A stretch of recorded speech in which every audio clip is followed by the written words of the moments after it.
The murder of Specialist Vanessa Guillen shocked our conscience and brought attention to deeper problems. The initial investigation into Vanessa's death, coupled with high numbers of crimes and deaths at Fort Hood, has revealed a series of missteps and multiple failures in our system and within our leadership. All right, welcome back to Law and Crime Report. I am Bob Bianchi. I'll be your host today. Happy Monday and happy Hanukkah for all of you who celebrate. So listen, this is really a tragic case that we're listening to, Vanessa Guillen's death at Fort Hood. This is a 20-year-old specialist, and it unearthed an investigation into the policies and practices and procedures at Fort Hood that led to a scathing 136-page report. So I want to bring in real quick some of our guests, or at least one of our guest that's going to help us, and we will have another one after that, is Kelly Hyman out of Fort Lauderdale, Florida, who handles mass torts, class action, personal injury. And I love this because I do the same thing. You lecture on mindfulness, which I love doing. I've done it across the country. You're also an improv actor. You have done Broadway plays, commercials in the past. And while studying for your undergraduate degree, Kelly, you served as a White House intern for the Office of Presidential Inquiries. And Kelly is an AB-rated Martindale-Hubbell attorney. That is a very reputable publication, and you don't get better than that. Welcome to the show, Kelly. Be on the show, and happy holidays to all your viewers. All right, have a little difficulty hearing you, Kelly. So let me throw to a question here and see whether or not we can move into what is going on here in this case. This was a terrible, brutal tragedy, a murder, and this investigation, as it started to unfold, found that there was a climate of sexual harassment and sexual abuse. When you were reading through the materials for this article, Kelly, I mean, it really was staggering that in a chain of command environment like the military, that essentially many women, and I'm sure there were some men in that report as well, felt that it would be through the chain of command that they would get nowhere and that they would be retaliated against. And that is what precipitated this report, and a rather startling admission by the Secretary of the Army that we're going to get to in a little while. What were your general thoughts when you were reading this? Yeah, no, I couldn't agree with you more. It was, as a woman, it was very upsetting to hear what these women have gone through and other people in the service that serve our country. And we are eternally grateful to the service that they provide us and what they do for us. And so I think that, it's important that this information got out there. Yeah, well, what's disturbing to me, Kelly, and this isn't anything that's atypical. And by the way, I don't want to just limit this to women, because there are men too, and I have literally been involved in circumstances, both as a junior assistant prosecutor and then as the head county prosecutor, where there were men. Of course, it's predominantly a woman, situation, and women in the military is very difficult. And the military is supposed to be taking extra precautions to ensure that our female soldiers are protected from such things. But they found out in this report that there were only 59 out of 93 accounts of sexual assault that were actually reported. What I'm reading from this, is having been a civil rights litigator in the past, is that there is a culture, there is a practice, there is a way of dealing with things, where one of the people that was interviewed indicated that it was almost like an initiation to be sexually abused and harassed. Lawsuits are flowing from this. That kind of testimony cannot be good in a lawsuit against the government here. No, that's definitely true, Bob. You bring up a really good point, and this shouldn't happen. And the people who did this should be accountable for their actions. And it's horrible that people feel like this is initiation to go into something. And this is appalling, but it's important that the people have come forward and shed light on this, because people shouldn't, hide this or, not. There should be accountability for people's actions. And we'll have to see how this definitely unfolds, but it's a good start moving forward. And these people that have been harmed definitely need justice. Okay, well, and you need transparency too. So let's listen to the defense press conference that was going on regarding the findings that they found at Fort Hood. The tragic death of Vanessa Guillen and a rash of other challenges at Fort Hood forced us to take a critical look at our systems, our policies, and ourselves. But without leadership, systems don't matter. This is not about metrics, but about possessing the ability to have the human decency to show compassion for our teammates and to look out for the best interests of our soldiers. This report, without a doubt, will cause the Army to change our culture. I have decided to accept all these findings in whole. In response, we have created the People First Task Force to map out a plan to tackle them. We have formed a mechanism to ensure we have the right systems and resources while focusing on commitment over compliance. That's the Army Secretary, Ryan McCarthy. Kelly, I find the comments, listen, it's refreshing that he's doing what you should be doing. There's a mistake. It's a horrible thing. They're going to try to correct it. But where were you before this? This information was known or should have been known. So let's get to our audience so they understand the legal parameters here of how what will probably be a 1983 civil rights case. That's a reference to a statute. And the case law that defines that as, was there a custom, a practice, a policy of deliberate indifference? It's not, you just can't hide behind the shield that, oh, now we found out about it and it's okay. I want to give you some statistics that we're finding here that since 2020, 31 soldiers have died by suicide, accident, or homicide at this base, and that Guillen had reported to her family and friends that she was being sexually harassed on the post. And what I found extraordinary about one of the quotes that I found, and this is my lawyer piece coming into it, having handled these kind of cases, is that they indicated it forced us, this is their quote, forced us to take a critical look at our systems, our policies, and ourselves. That is going to be front and center in the plaintiff's case on a big poster board that's going to say, ladies and gentlemen, when the judge reads to you what deliberate indifference is, it came right out of the mouth of the secretary. Thoughts? No, I think that's a really good point. And I was kind of shocked by the candor that he made and the statements that he made in regards to this. It's refreshing to hear something like that because there needs to be accountability for this. And based on what we've heard, that people knew about this, and she was telling other people. And it's sad that it's taken this long for it to come forward, but thank goodness it has. And hopefully the family and the people that have been harmed will get justice, and justice will be served. And also there'll be new procedures in place to make sure going forward that this never happened to anyone in the military who put their life on the line every single day to save us. Yeah, Kelly, there is a responsibility by either the government or even in a business to ensure that you have policies and procedures that are in place to both capture, investigate, and eradicate things like this. It seems like an admission that that wasn't done. And I find this to be striking, given the fact that females that are in the military has been a consistent problem since it was allowed. And does it have to wait till somebody gets bludgeoned to death and that the public outcry is there and that the media is involved? Was this a sweeping under the rug most of the time until they could no longer do it based on the publicity of the case? Did the media drive these results? That's a really interesting point that you bring up, that I think it seems like a lot of it was, swept under the rug, as they say. But thank goodness to the media and the people stepping forward that there needs to be accountability, and especially for speaking up and saying we need to change. There needs to be some kind of reform because this can't happen. And people shouldn't be afraid of repercussions of telling their story, of letting it know what happened to them. All right, let's flip the script a little bit and try to give the Army some credit here. The investigation occurred. One thing I do like about what the secretary did was they've accepted the report in its entirety, including the findings. There were a number of findings, 9 altogether, but number 9 was that the command climate has been permissive of sexual harassment and sexual assault.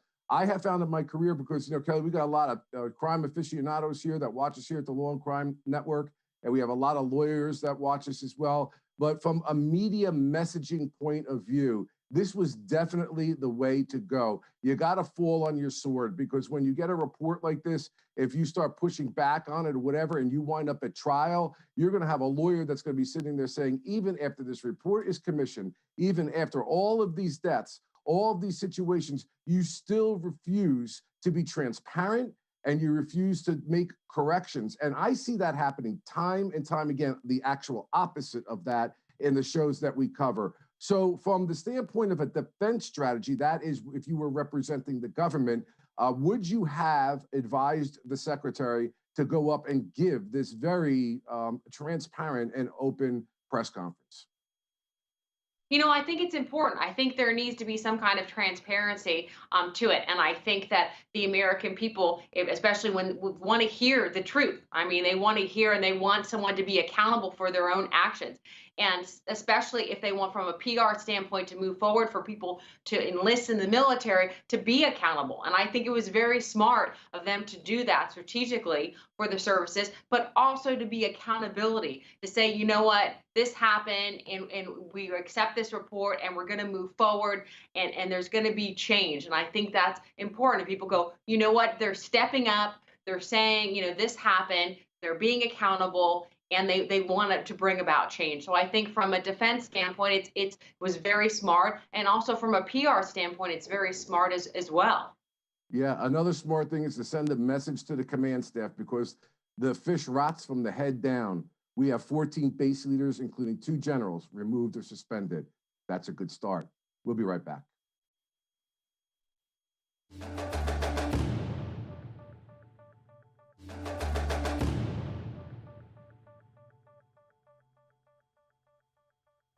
All right, the case of Rebecca Jones is something you're going to be hearing a lot about. It is a very interesting case, got a lot of twists and turns. Essentially, she was raided by Florida police officers. She was a COVID-19 data specialist who was fired in May. There's a lot of controversy that went on with this.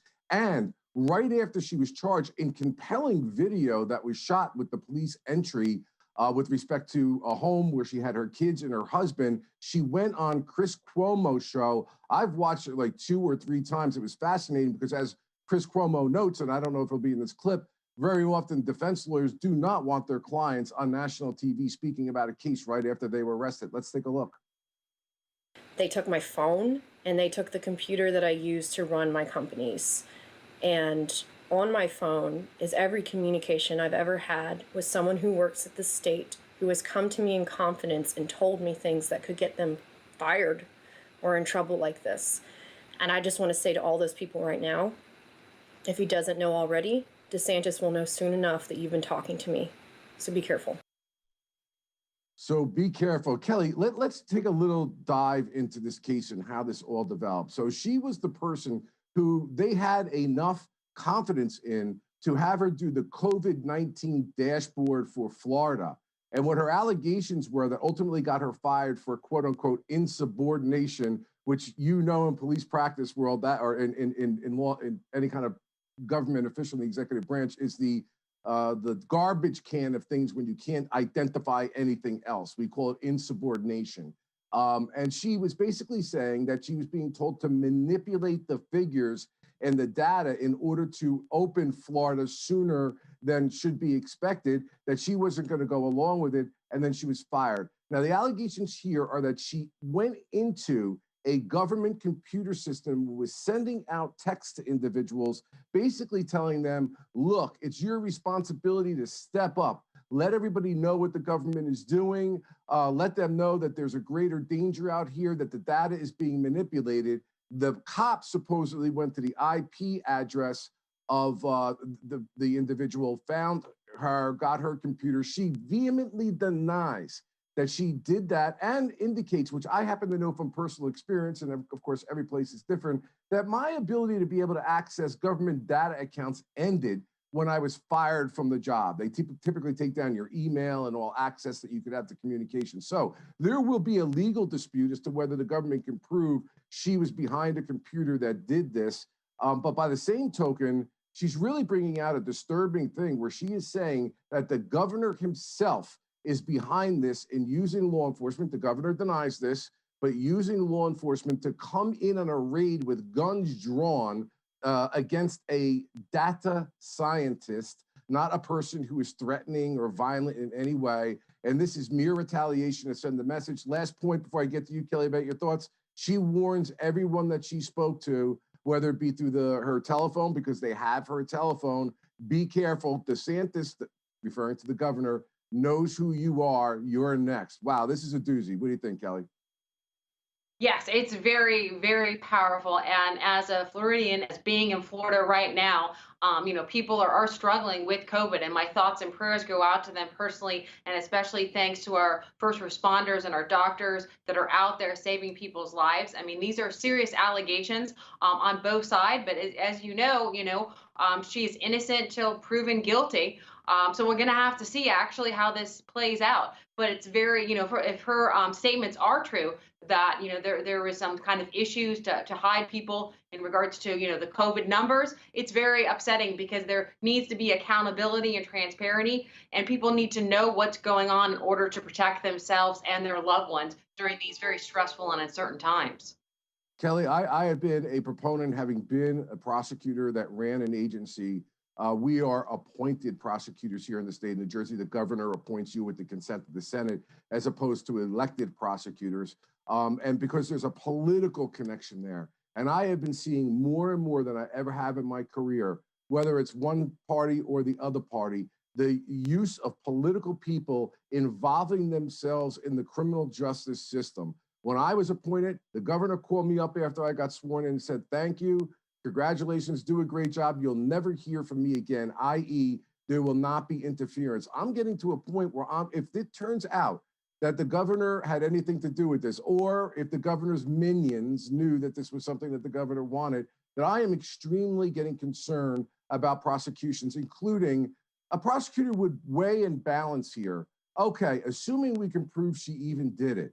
She was basically asking people to be transparent about a deadly disease that she alleges was being lied about to the public, and no one is there to listen. There is no chain of command for her to go through, because the very people that she could go to were the ones doing it.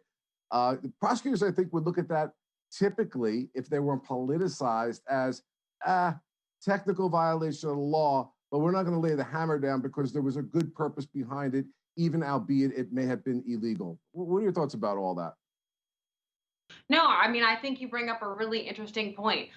We should definitely, take politics out of this. I mean, this is people's lives, and if that's her allegations are true, it's affecting people's loved ones. I mean, they're having the holiday season coming, with an empty chair, and that shouldn't happen. There needs to be transparency and accountability, and the American people need to know, what's going on, to make sure that they can protect themselves and be safe. And there needs to be a separation. Like you said, once you were that was basically it, and you were free to do what you want and investigate things. It shouldn't be a political issue. We shouldn't be red or blue states. We should be United States of America, no matter what your political philosophy is, independent, democratic, or republic. We are all people, and we need to make sure that people are well protected and safe and healthy. And if it turns out that statistics are being skewed, I like to know that, to me, is the much bigger issue as a potential crime than it is to try to alert people to it. Let me switch gears real quick. Got a couple seconds left. 10 officers entering in there with guns drawn. I've been involved in these tactical operations. This is like a Breonna Taylor scenario. This is what gets people killed. Why would a data scientist, a professional who is not a threat, do you not just do a surveillance, know who's in the house, surround the house when she walks out, take her down? She's not going to be a threat. There's not going to be an issue with destruction of evidence, and go in and execute the search warrant. These are highly risky entries. Your thoughts? Up a really good point. If that's exactly what transpired, if you have young children there, and some kind of safety concern and stuff like that, absolutely there needs to be a better way to do this, and not have a situation like that, because that only escalates and makes it more stressful for everyone involved. I think you bring up a really good point, Bob.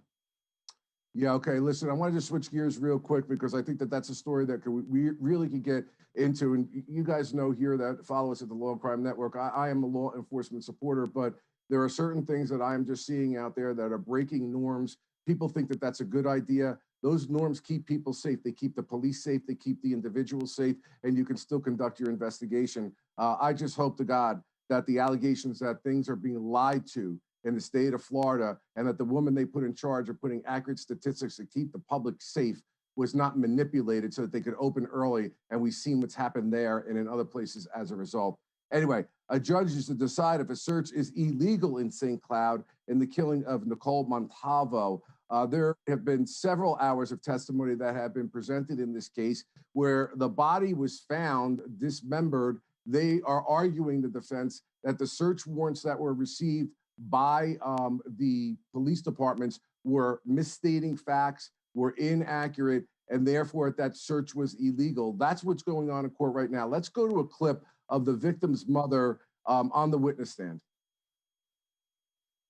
Testified that you went to your daughter's apartment complex on Wednesday afternoon, October 23rd. Is that accurate? Correct. You were present with members of law enforcement from multiple agencies at the complex at that time. Correct. Were you shown a text message that afternoon purported to be from your daughter, Nicole? Yes. Who showed you that message? I want to say it was Detective Miller. So if you could walk us through what happened, where you were, and how Detective Miller approached you. What is it that occurred?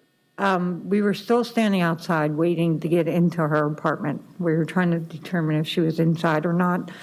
And Detective Miller had come back because there was St. Cloud there and also Osceola.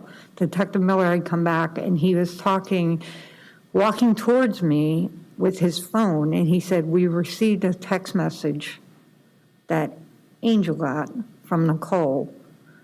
And I said, "Can you tell me how the spelling is?" He said it was a lengthy one, text message. And I said, "Can you tell me what the spelling and stuff was like?" And he said, he was kind of like hesitant on showing me. And I said, "Because I'm telling you right now, this is the way my daughter texts." And I pulled up the text from Sunday night and I showed him, and he said, "No, this is what I have." Did he show it to you at that time? Then he showed it to me and I said, "That's absolutely not Nicole." Your approach to witness to what's been marked on State's Day. Right. It's been shown to counsel for all three co-defendants. Ms. Montalvo, shown has been marked as State's Exhibit A. Do you recognize the content of the message in gray in the exhibit? Yes, I do. And what do you recognize it to be? It's supposed to be Nicole's message. Is that content, or is that the text message that Detective Miller showed you purportedly from your daughter Nicole that was recovered from? Hey, Kelly, part of this case is that they're trying to argue that the warrant that was secured was inappropriate because of the misstatements, the characterizations made in it, that it was a kidnapping as opposed to a disappearance. Now, just so our audience understands, you have a constitutional Fourth Amendment right against unreasonable search and seizure. And typically, the case law has said that your home and your properties have the highest level of protection. Your car, for example, would have a lesser level of protection. And that the rule is you're to get a warrant unless there's an exception to the warrant requirement. And you go to law school to learn about all sorts of exceptions to the warrant requirement. But when you're dealing with the home and property here and you get a warrant, those warrants are generally presumed valid unless you can show strong evidence that there was manipulation, falsehoods, or that the warrant should have issued wasn't specific enough, which is also argued in this motion. What do you think of the likelihood of this motion prevailing? Because if they get that warrant thrown out, there goes the body as far as the prosecutor's ability to prove its case. It would be a devastating blow.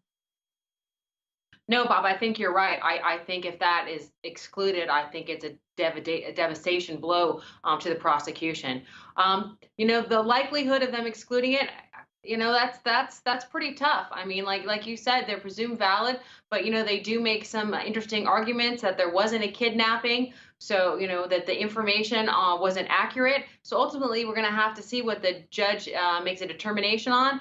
But I'm assuming that the judge will upheld and say that it was fine, that it was proper. But you never know. So we'll ultimately have to wait and see what the judge makes a determination whether to exclude the evidence or not. Kelly, we got about another minute left. I want to go into another thing. Again, a controversy brewing. that the governor of this state stepped in because they didn't like the results of the investigation one prosecutor's office agency was doing. It got a lot of media attention. They gave it to another prosecutor's office, and lickety split, there was an indictment, many saying that there's not a lot of evidence to support that indictment. Again, form shopping, we call it, form shopping for judges or prosecutors. This isn't just go to wherever you go to finally get the person charged. Your thoughts? We got a limited time. Yeah, no, I think that you bring up a really good, point, and and as a lawyer, you know not to do that, and justice will prevail in the right situation. So, it does a disservice to our justice system.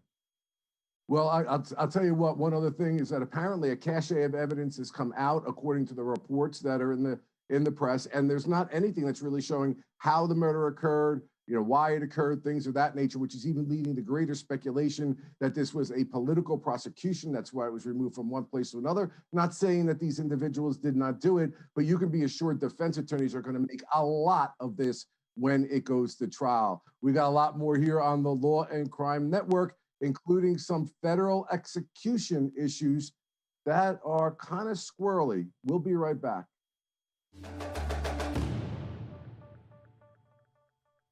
Okay, welcome back. I'm Bob Bianchi, your host. We're going to be talking about Brandon Bernard. He is an individual who is scheduled to be executed on Thursday. Now, as you guys may recall, there was a moratorium or a stopping of executions that the Department of Justice under Bill Barr lifted, and there have been, and I think he may be the 8th or maybe 9th, but they're in that vicinity right now. So those executions are being carried out. Now, this has raised a lot of individuals who are upset about this. He was 18 years old at the time of this conviction. It was a horrific murder of two individuals that were youth ministers that were abducted by, not by him, but by others. They were carjacked. And eventually, a number of defendants went and brought the car to Fort Hood. We're back to Fort Hood again. And this defendant is accused of putting lighter fluid all over that vehicle where they were tied. The male was shot. The female died from smoke inhalation. So, I mean, it's definitely a horrible case. Some of them were juveniles, so they could not be executed under a Supreme Court law that said executing juveniles, and I believe it was in 2005, amounts to cruel and unusual punishment. One person has been executed in the case, and now this execution is scheduled. The thing that I find really amazing about this, Kelly, is now, I have tried and handled death penalty cases as a prosecutor, so I had a lot of concerns, and my concerns generally were I didn't trust the system. And what I meant by that is that sometimes the prosecutors were far better lawyers than the defense attorneys, or the defendants were forcing the defense attorneys to do things that they shouldn't. That a case could be tried in one courtroom in one county and you get one result, and that same fact pattern could be presented in another county in the state with another set of judges and you get a different result. So I always was concerned about the arbitrariness of it when you're doing the ultimate penalty. But this is online petitions. Kim Kardashian is involved in this. And there are people that are saying, please give him a reprieve. Kelly, the biggest thing in my mind to show the arbitrariness of this, and please, I am a law enforcement, law and order guy, but I'm just telling you from really being in the trenches, a person who's actually done this work, is that if and when the Biden administration gets into office, it is likely their attorney general at the Department of Justice is going to reverse and go back to the moratorium, which would mean that Brandon would not be executed. And to me, it can't get any more arbitrary than that. Based on a matter of days and a personality that may be in a position could make the difference between life and death. Kelly, what do you think? No, I mean, I think that's really powerful. And we also have to think about, does the punishment fit the crime? And I am not an advocate for the death penalty. And I know that there are, a lot of people that are for it, but, there's a lot of people against it, especially, a lot of Catholic do not believe in the death penalty. And it's interesting that Barr, as a Catholic, changed the procedure in place. And so it'll be interesting to see, what ultimately happens. Will there be enough time for a change in the guard, so to speak, and to give, him a reprieve so he's not killed? I hope so. We have to think about, this about, is it really, the kind of society that we want to do is to kill one another in this Well, type of way. Kelly, you brought up the Catholics. It's the Evangelical Vitae, written by John Paul II, the Pope, who indicated that they were against the death penalty. But interestingly enough, I had a case, a death penalty trial, where a Roman Catholic priest, after that was issued, came out, and I was like, "Do you have any difficulty?" And he goes, "No, there's an exception to every rule," and the priest actually testified. So, but that is an interesting anecdote. But we have a clip from him, this young man, now decades later, facing the death penalty under these uncertain circumstances. Let's take a listen. If I was to be able to go back in time, I would definitely have stepped up and changed a whole bunch of different scenarios. Just speaking up, one of them. Not being afraid to say this doesn't seem right, and I would have been able to change the whole situation, and that's one of the reasons I felt shameful, because I didn't step up when it was time to step up, even though that's what I was taught to be. So that's what I would change if I could go back. Kelly, listen, the death penalty is a law. Prosecutors are expected to enforce the law. Now, like, I get back to the point. When I was county prosecutor and I came into the position as the head prosecutor, there were 21 counties in my jurisdiction.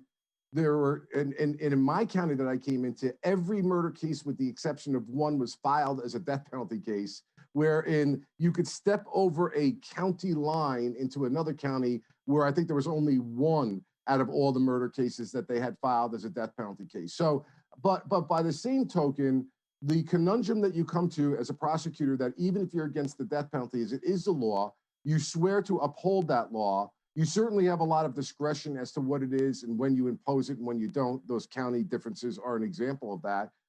But I mean, all things considered, there were aggravating factors in this case that would justify filing for a death penalty case, don't you think?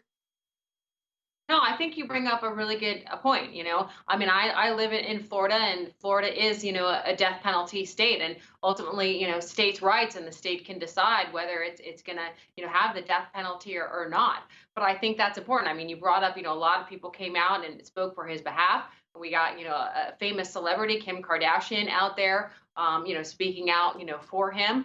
It's sad that it's going to come down to a couple of days with the change of administration, and that the timing might be off. But we also have to think about all the victims that have been affected by this. The people that died, and also their loved ones that are struggling through this as well. Kelly, I want to bring out the fact that they talk about disparities about how the defendants in this case were handled. Also, there is an allegation that an expert about people's brains not being developed until they're in their 20s. The Supreme Court has indicated of the United States that is relevant information, that they were not able to provide an expert, which could have potentially changed the outcome. And we know, here's an interesting fact, folks, there's one juror who says he did not want to vote for the death penalty. He's actually advocating against this execution, but he kind of felt pressured to go along with what the consensus was. Maybe if others had that information that was denied with regard to the maturity of the brain, that's a mitigating factor that you could use, that could have made the difference. And lastly, Kelly, the prosecutor who tried the case basically said she doesn't feel comfortable with it. She doesn't think he should be executed. She thought it was a feather in her cap, and she didn't think that her misgivings about the case would be listened to by her bosses, so she went ahead with it anyway. Well, those are really strange developments, to be honest with you, and I think ones that should be considered, although the judge is saying, no, we're going forward with the execution. No, I mean, I think that's really, powerful. I mean, especially the juror, kind of went along with, the other people based on, the statements that were made. And so, it teaches us if at a certain point in time that, we need to step up and stand up for something, that we believe in. If the guy, didn't believe in the death penalty at that point, to not go along with everyone else, or also, the prosecution. I mean, as you said, she was concerned that, it wasn't going to matter. But, if you don't say it or you don't do it, then you're never going to know. And we're never going to know in regards to, about the brain, about being a 20-year-old, and how that would have the effect on the juror. Kelly, my experience in this has been, and I've testified about it, that people look at it like, oh, you're soft on crime. And that is not my issue.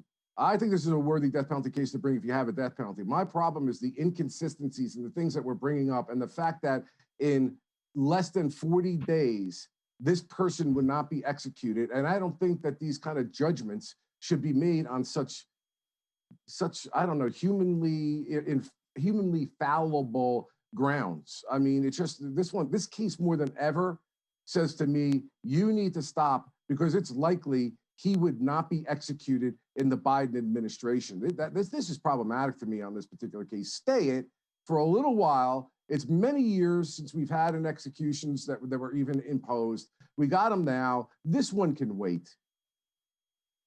No, I mean, I think you bring up a really good point. Unfortunately, I think that's going to fall on deaf ears, and based on what's happened so far. But I think that you bring up a very valid point, and it's something that should be considered. Unfortunately, I don't think it will be. All right, folks, weighty issues. Go to our Facebook, go to our social media platforms. Let us know what you think. I think they're tough issues, and it's a lot easier when you're sitting there and you don't have to make these decisions. But when you know that somebody's life is in your hands and that the system can be as flawed as it is, and we all know that, things become a little bit more difficult when you have to make those calls. An 8-year-old killed because of malfeasance, being argued a lawsuit by Ben Crump and others that they demand justice in Illinois. That's up next.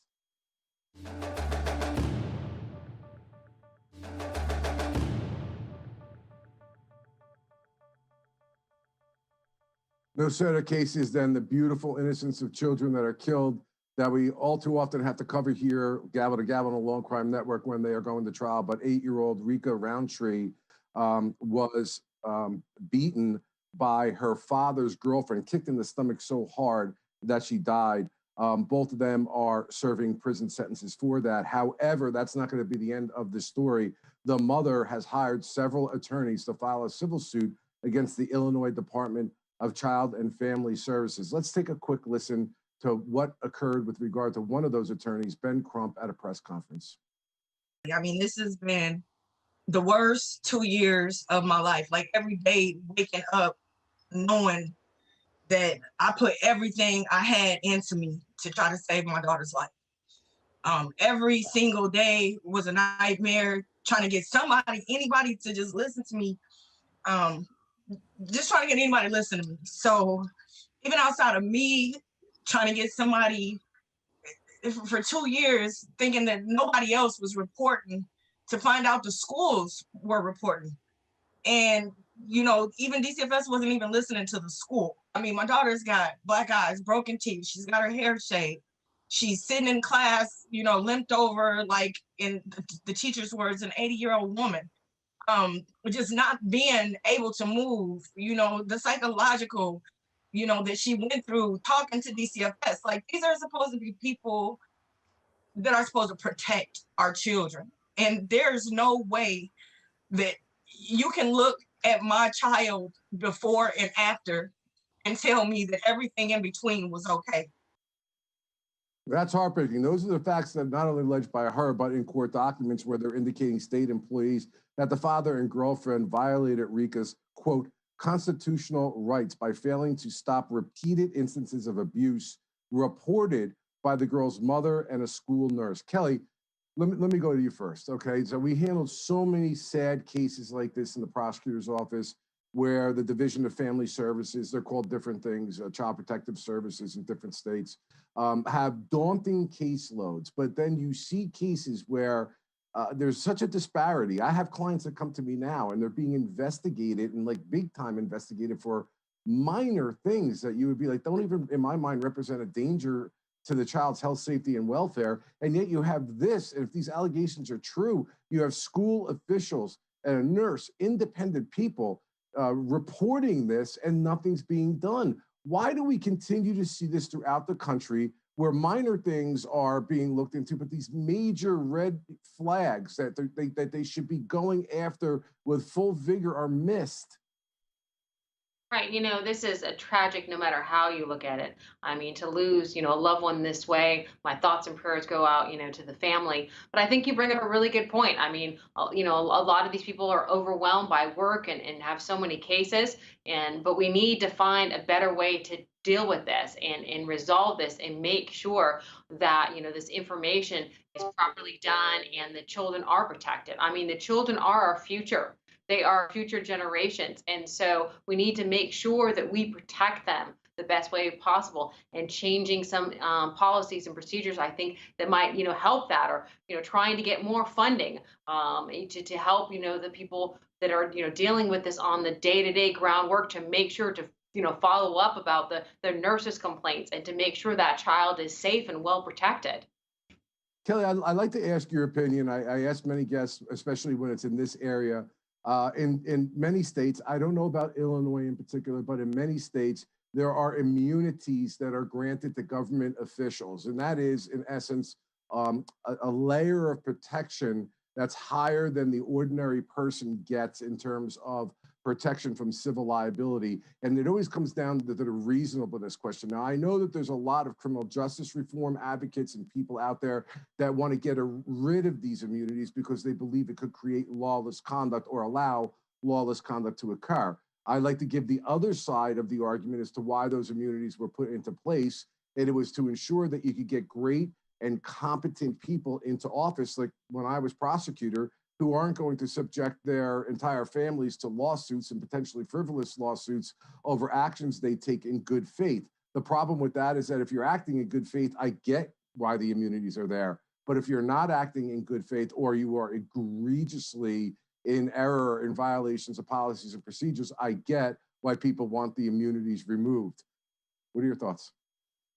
Oh, I think you bring up a really good point. I mean, people, if they don't have some kind of protection, will not take the job because they're concerned about lawsuits or concerned about, repercussions.